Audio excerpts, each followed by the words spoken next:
my brothers and sisters in Christ. It is Sharon, and I'm back with you on how I study and understand my Bible. Yes, you know I'm alone in my room, empty, prayed up, ready to receive what the Lord has in store for me. Now, you know me and my routine. Everything and everybody is outside the door. They don't get to come in here. It is just God, myself, my Bible, and my notes. Well, let's go ahead and be about God's business. And I'm coming to you out of Numbers chapter 14, verses 1 through 45. And as always, I start with observations. And in this chapter, I am seeing rebellious, unbelief, complaining Israelites. They complained to God, it says about 10 times. And also I see that Joshua and Caleb are the only ones, along with the people under the age of 20, get to go into the promised land.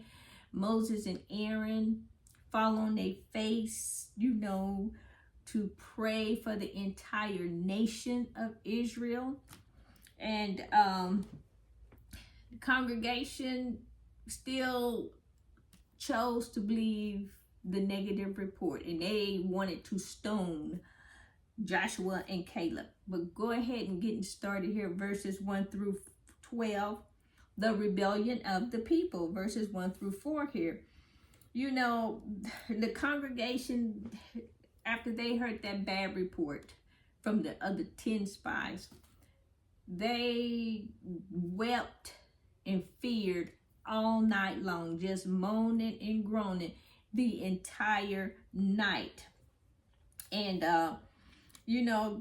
they just totally forgot everything God had done for them. I mean, they are right there at the brink of the promised land.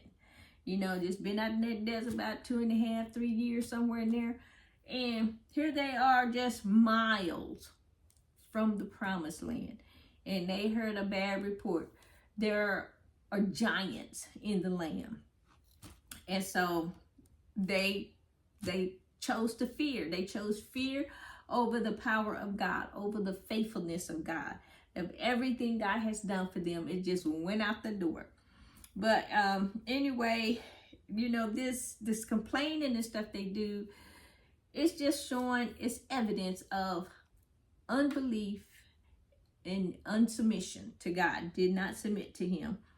And Moses and Aaron, they expressed their grief to the tribe by falling down on the floor, but then they also prayed for them as well. And here verses 5 through 9 here, it says Moses, Joshua, and Caleb, they all tried to convince the Israelites, hey, we can do this. God has not forsaken us. He's done all these good things for us. Just trust him. But no, they did not want to believe him. Actually, the congregation, they violently rejected Moses and Joshua's and Caleb's pleas to them. They said stone them. Instead of listening to what they have to say, trusting God, the congregation said stone them. So that's when Moses and the rest of them just like, okay, I'm done with it. We are through. By this time now, the Lord, his anger was kindled there. And verses 11 through 12 here, Israel, this is a rejection of God by Israel, by them doing this. And then, God was like, you don't want anything to do with me. You're rejecting all of my grace and my mercy to you. Only thing else left for you is judgment. That's judgment. And, that's what he's about to give them here. Verses 13 through 19, where Moses intercession for the people. Here, God, he was through with Israel. He was upset. The Lord said to Moses, how long will these people reject me? And how long will they not believe me? With all the signs which I have performed among them, I will strike them with the pestilence and disinherit them, and I will make you a nation greater and mightier than they. So God was right. He was right then ready to wipe them out, start over with Moses. But Moses intervened. He pleaded for them, asking God to pardon them, to, give them another chance, Lord. Please, if you do this, then all the other nations that saw you bring them out of Egypt, they'll say that you brought them into the desert and you couldn't overcome the Canaanites, the Amalekites, Jebusites. So you just wiped them out in the desert because you could not deliver.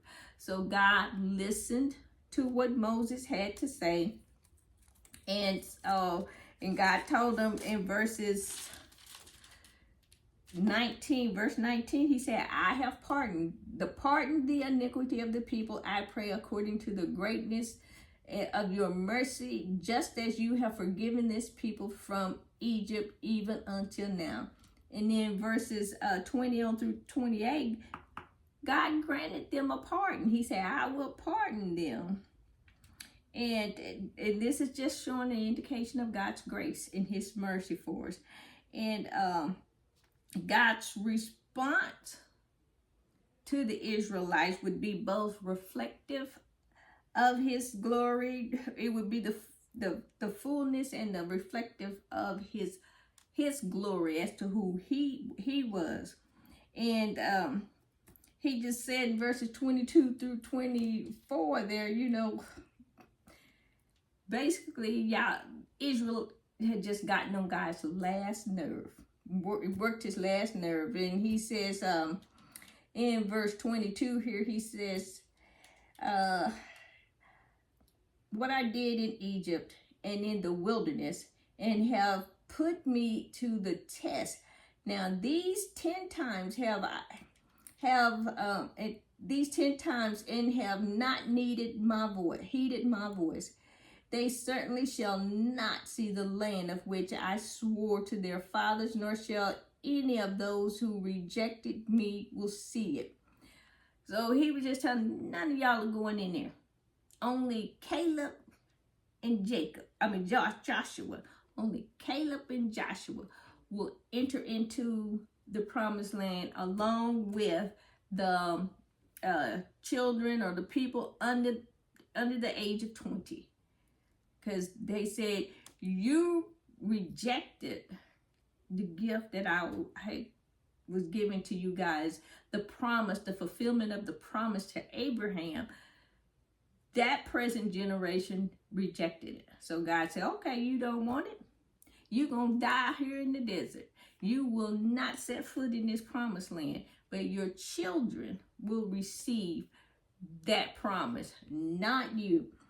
And so he said, and now the Amalekites and the Canaanites will dwell in the valley tomorrow and turn and move on to the wilderness of the way of the Red Sea. So again, God was leading them away from the promised land.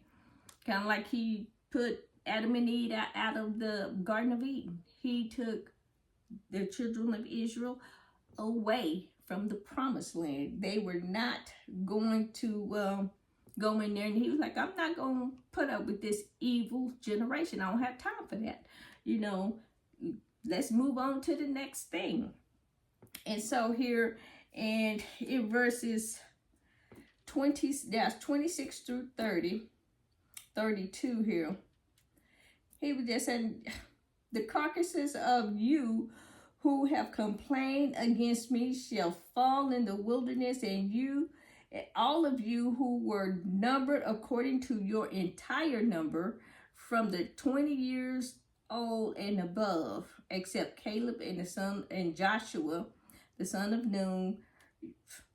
Y'all not coming in here. He just reiterated that with them. He said, your little ones, they gonna get to come in here. You know, because of the unbelief that they had in there. And verses 31 through 32 here, you know, God was just saying, you're going to die out here in this wilderness. You will not come in. You won't even be able to set foot. They didn't even get to look at the promised land. Because the other 10 spies in chapter 13, you know, he killed them with the plague. And so now he's telling them in verses 33 through 40 that the 40-year duration, it was a punishment based on the 40-day duration that the spies were gone spying out that land. So he gave them 1 year per day. So that's 40 years they wandered in that desert out there. And so, and he said, you shall be consumed by this wilderness. You will not be able to enjoy the land of milk and honey. And so here verses 39 through 45 here, the presumption of the people, you know, they figure, okay, God is upset with us and we got to make it right. So we're gonna believe in him this time. We're gonna go ahead and, Lord, please forgive us, and we'll just go march right on up there. And in verse 39, it says, and then Moses told those words to all the children of the Israel, and the people mourned greatly. And they rose early in the morning and went up to the top of the mountain, saying, here we are, and we will go up to the place which the Lord has promised, for we have sinned. So it was too little too late then. You know, they did all of that bad talk, all of what, you know, God's forsaken us, and why, oh, why, oh, why. And then when he told them, you're not coming into the promised land. So they received that judgment. And then now they want to straighten them. Okay. You know, I do right. No, God said, that don't work with me. But they was determined to do it. And Moses told them, do not go up there. In verse 42, he said, do not go up, lest you be defeated by your enemies, for the Lord is not among you. The Amalekites and the Canaanites are there before you, and you shall fall by the sword, because you have turned away from the Lord, and the Lord will not be with you.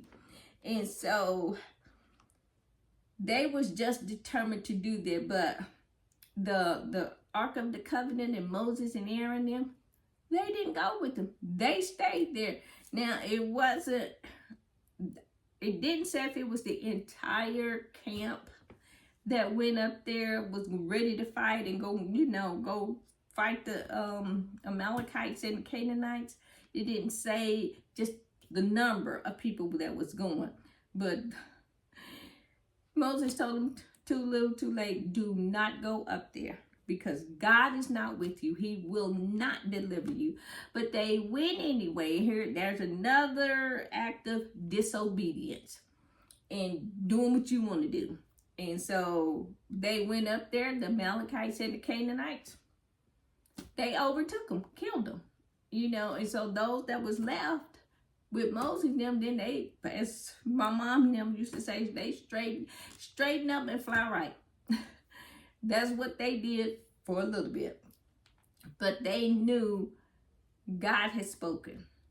What he spoke was irrevocable. He was not gonna go back on his word, and he has never gone back on his word.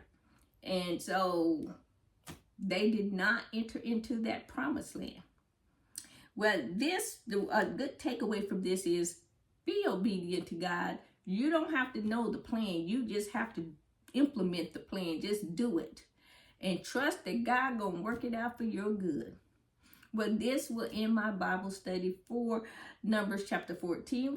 And as always, it's a pleasure to get to share God's word with you. You be blessed, be safe, and remember to hit the like and subscribe button. Bye.